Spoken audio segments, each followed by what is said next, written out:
Bharatiya Janata party के पूर्व सांसद और कुश्ती संघ के पूर्व अध्यक्ष बृजभूषण शरण सिंह को पटियाला हाउस कोर्ट ने पॉक्सो एक्ट में बाइज्जत बरी किया है, यानी इस केस को बंद करने का निर्देश दिया है।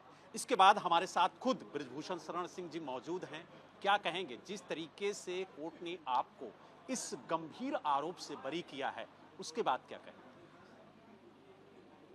देखिए, न्यायपालिका पर मुझे पहले से भरोसा था और अपने आप पर भी भरोसा था। इसीलिए पहले दिन मैंने एक चुनौती दी थी कि अगर ये अपराध मेरे ऊपर साबित हो जाएगा तो स्वतः फांसी पर लटक जाऊंगा। हनुमान जी की कृपा से आज मेरी कही हुई हर बात सत्य हुई और मैंने कल कहा था कि सत्य परेशान हो सकता है, पराजित नहीं हो सकता है। आज वो सब चीज़ें दिखाई पड़ रही हैं और पूरा देश इस बात को देख रहा है। तो जो मैंने 23 जनवरी को कहा था वो आज भी कर रहा हूँ।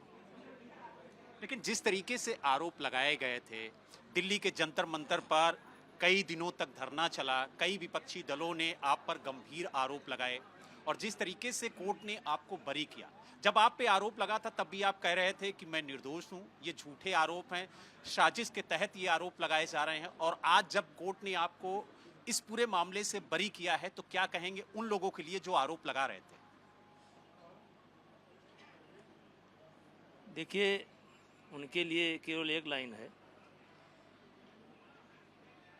कभी तो बता दें मेरे पास आके, कभी तो बता दें मेरे पास आके, मिला है उन्हें क्या यूं मुझको सता के, खता क्या थी कि वो खफा हो गई।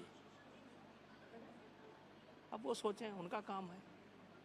लेकिन अगर बात की जाए तो जिस तरीके से चाहे वो कांग्रेस पार्टी हो, चाहे आम आदमी पार्टी हो, लगातार आप देखिए ना कांग्रेस की क्या स्थिति। कांग्रेस पार्टी में जो मुख्य किरदार थे वो हुड्डा फैमिली थी। 11 बजे तक सरकार बन रही थी और 11 बजे के बाद क्या हो गया? तो क्या आप ये मानते हैं कि सब ये हम लोगों का निर्णय है? ये प्रकृति का निर्णय नहीं है, दैवीय निर्णय नहीं है, ईश्वर का निर्णय नहीं है। रथ सजा था, पूरे हरियाणा में माहौल था कि सरकार बनेगी, बस रथ पर बैठ लेना था और 11 बजे सब खो खा गया। तो ये हम लोग नहीं चलाते हैं, कोई और है चलाने वाला। अब परसों मैं गया था, हेमंत छोड़ने गए थे मुझे, क्या कभी लगा था कि ये कल केस समाप्त हो जाएगा? हमको भी नहीं मालूम था और गए, हो गया चमत्कार। तो चमत्कार हम थोड़ा ही करते हैं, ईश्वर करता है। हम तो तैयार होकर के इस बात के लिए गए ही नहीं थे। सामान्यतः तारीख थी, तारीख के लिए गए थे, किसी को नहीं पता था। तो ईश्वर पर भरोसा करना चाहिए। इस केस से बरी होते ही सबसे पहले आप अयोध्या आए और हनुमानगढ़ी में हनुमान लला के आपने दर्शन किए और इस वक्त हनुमानगढ़ी में ही मौजूद हैं। क्या कहेंगे? और ये भी कहा जाता है कि आप हनुमान जी के सच्चे भक्त हैं। नहीं, हनुमानगढ़ी पेटेंट है हम लोगों की बचपन से पेटेंट है ये। हम आम दर्शनार्थी नहीं है, हम यहाँ के शिष्य हैं। तो क्या आपको लगता है कि कहीं ना कहीं ये साजिश के तहत आपको फंसाने की कोशिश की गई थी? चलिए फिर कभी वो कहा।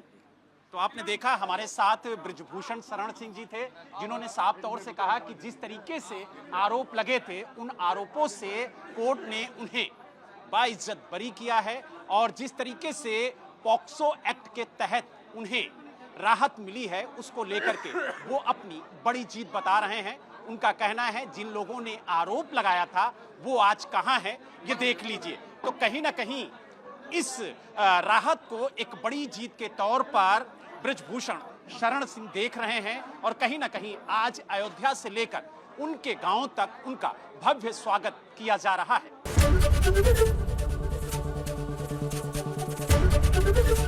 एबीपी गंगा, खबर आपकी, जुबान आपकी।